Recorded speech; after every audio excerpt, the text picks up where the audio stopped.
I mean, for me to wake up 2 days after Trump, the most spectacular comeback in history, and to find out that I was completely insignificant and had nothing to do with it, it hurts deeply. I'm upset.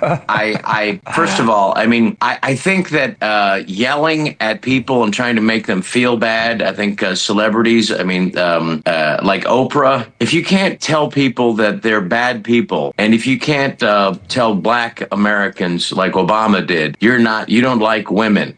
Are you saying that doesn't work? The reason why I'm even talking about this topic is because it goes hand in hand with all the other things that a lot of us have been saying here on YouTube concerning actors and celebrities and just how much they don't really matter to the modern audience. Well, I say the modern audience, when really and truly we don't even know who the hell that is, but I should say the general audience. You know, those of us that exist, that apparently the majority of celebrities or studios, maybe majority is too generous, are trying to pretend don't have a say or didn't have a say in their success. For me, honestly, celebrity political endorsements feels like this person who's never been camping in their entire life and then they're trying to give you tips on how to survive. It's the same way as these articles that have come out years and years gone by now that don't get the picture that they are no longer as relevant as they think they are or that celebrities once were. Maybe back in our grandparents' and parents' times, people idolized celebrities, but people today don't do it in the same way. Everything is too readily accessible now. So the allure and mystery of these people, the enigma that they used to have, the star power that they used to have, I'm sorry, it's non-existent. We've seen behind the curtain, so to speak. Movies are magical when you don't know everything that goes into making them, when you don't understand everything there is to know about them, when you don't know their inner thoughts and beliefs and political or religious leanings. It makes them unattainable, but it also draws people in a bit more because they're unattainable. You don't know that much about them. So there's this allure or godlike entity to them. See, as I said, there was this aura around celebrities, this veil of mystery. We only saw them in carefully edited interviews, movies, or magazine spreads where they seemed almost untouchable, larger than life, part of these worlds that would never be a reality for us. People love that mystery because it allowed them to project whatever they wanted onto these figures. Actors seem like they had it all together. They're always radiating this charm and coolness and sexiness. But then we got social media, where actors are now firing off their every unfiltered thought and getting into messy, heated arguments at 3 a.m. like the rest of us with these more than unhinged takes, especially because they are part of the very few percentage of people who cannot relate to the rest of us who are laymen. Suddenly, these people, these stars, are now fallen, looking like the rest of us and not even the most grounded ones. They're so overly petty, and it just makes them blend in with everyone else, except they have less of a reason to. I'm not saying that actors can't have their own opinions and express themselves, free speech and all that. I do believe in that, but here's the thing. While they're entitled to their views, it often comes across as a bad taste in everyone's mouth when these actors broadcast them, especially when those views don't align exactly with the struggles of us everyday people. It's why we get these examples of very unhinged, narcissistic, and out-of-touch posts by people like Cynthia Erivo, who responded to a fan-made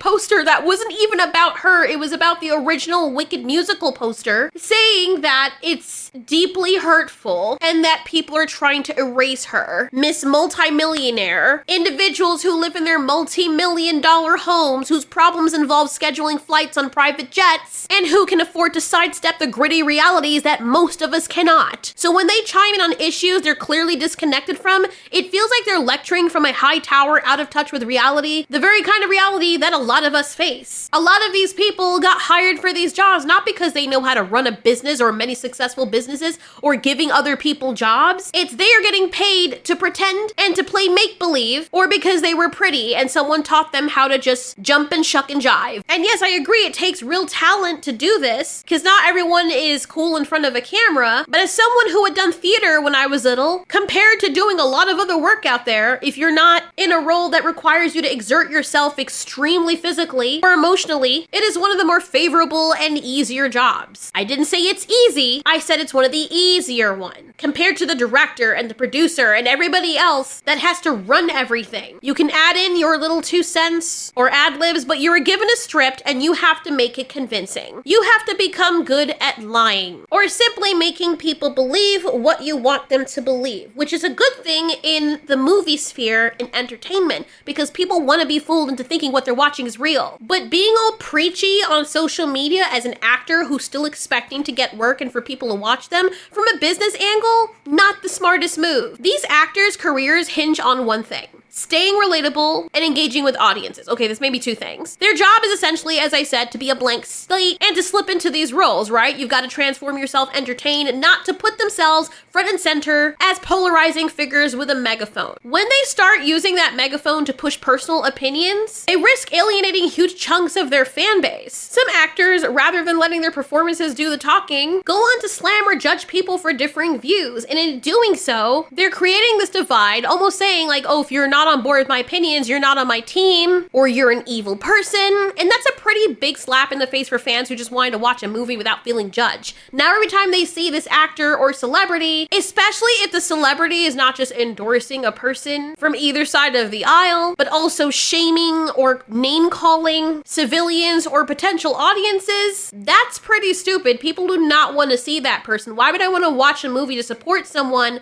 who basically tells me, or other people that disagree with me who I might be friends with and family members with, that they're a piece of shit? Please, just don't vote. Don't vote. Don't vote. Don't vote. No, seriously, don't. You don't care. What's the point? Don't. Don't vote. Don't vote, really. This is one of the biggest financial disasters in American history. Why would you vote? Why would you vote? Who cares? The economy's in the toilet. Who gives a shit? I don't care. I got so much money. Don't. Funny that they made this 16 years ago, and it was supposed to be a sarcastic thing, but touching on some of the realism of the situation, that they do have a lot of money. So again, why listen to actors? Look, when you're face to face having a real conversation with someone famous, let's say they go on a podcast or whatever, they can come across as just another normal person with thoughts and opinions, insecurities, and maybe even genuine empathy. You can see the real side of them because you're interacting without the Hollywood polish, and in those moments, it's way easier to see them as just people because they're not trying to sell you anything. It's one-on-one, human and human. You're not thinking, wow, they're being paid to be here if I call them out on the side of the street and said, hey, let's have a conversation. But if you put that same person in front of a camera with makeup stylists and a team telling them exactly how to stand, how to read the script, how to talk, how to look and sell a product of an idea, that's when the authenticity blurs. They're no longer just talking to you, they're performing for you, trying to move you toward a specific conclusion. It's not about their real thoughts or beliefs anymore. It's about selling a product, a brand, and sometimes even a political candidate. And the whole "I'm just like you" vibe they try to push feels really hollow when you know that behind the scenes, it's all curated and planned. And what is interesting is that us on YouTube, if we get sponsorship from someone or endorsement from someone in our videos, we're supposed to disclose that in our videos. But in a lot of these polished, hey, you guys should be ashamed if you don't vote for the candidate I want, no matter which candidate it is. Maybe I'm blind, but I don't see anywhere with them disclosing that they're bought and paid for, which is very clearly the case.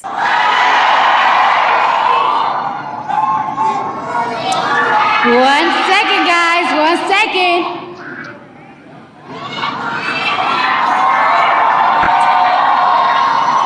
See, seeing a huge celebrity like Cardi B completely lost when the teleprompter failed during her endorsement was honestly ridiculous and super telling.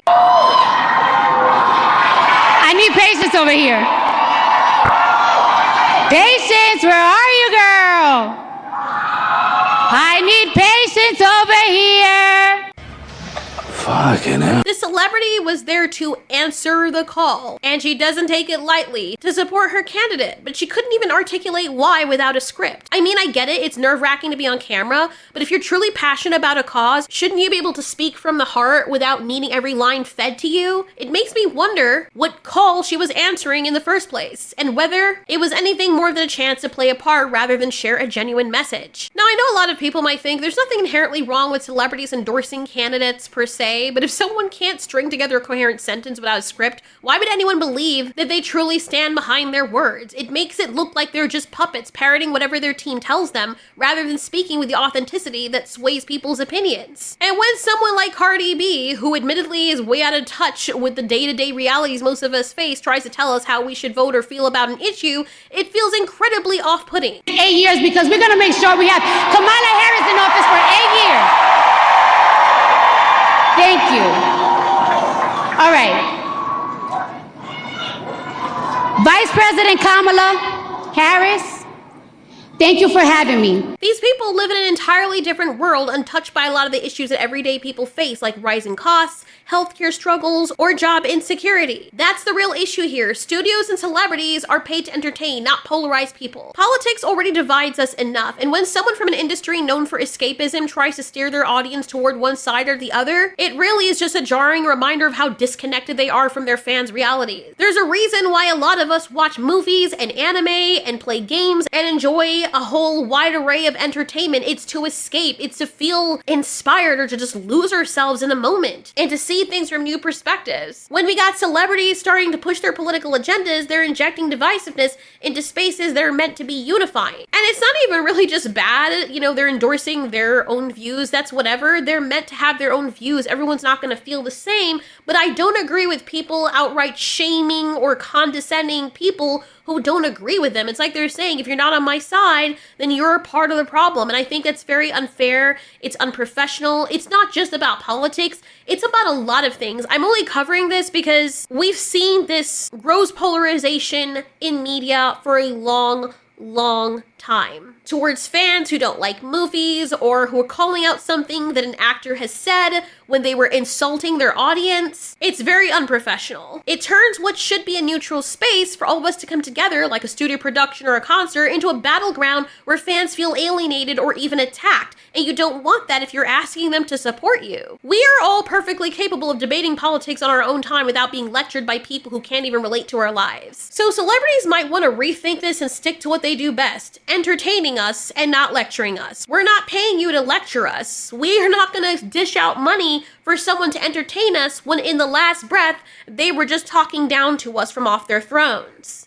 Cynthia, the arrogant prick who got a lot of media backlash for what she said towards people, claiming that she should have just called her friends, like she has any, instead of posting, but explained that she was really protective of her role as Elphaba. No, you weren't. No, you weren't. You're a freaking narcissist, and you only said those things because you made it about you. It wasn't even about the character. Had it been about the character, you would have recognized what this was, and it was just a fan-made, realistic rendition of what was already done before in the musical on which this movie is based. You egghead. I've already made videos of this, but this is one of the reasons why people are now writing off actors. The actors have disrespected the audience, the studios have disrespected the audience, but more so the actors, because your face is the one that is supposed to bring you in money. When people see you, they're supposed to feel, wow, I want to see what that person's in or what that person stars in. And by disrespecting the people who you're depending on to make your success, you have now disrespected yourself and turned us against you and anything that you have to say. Like I said, it's fully up to actors or celebrities whether or not they want to get involved with polarizing situations. Just understand that it might not be the best thing for your career, and don't act shocked when after you lecturing from on high the many audiences that you claim to hate, when they no longer want to have anything to do with you.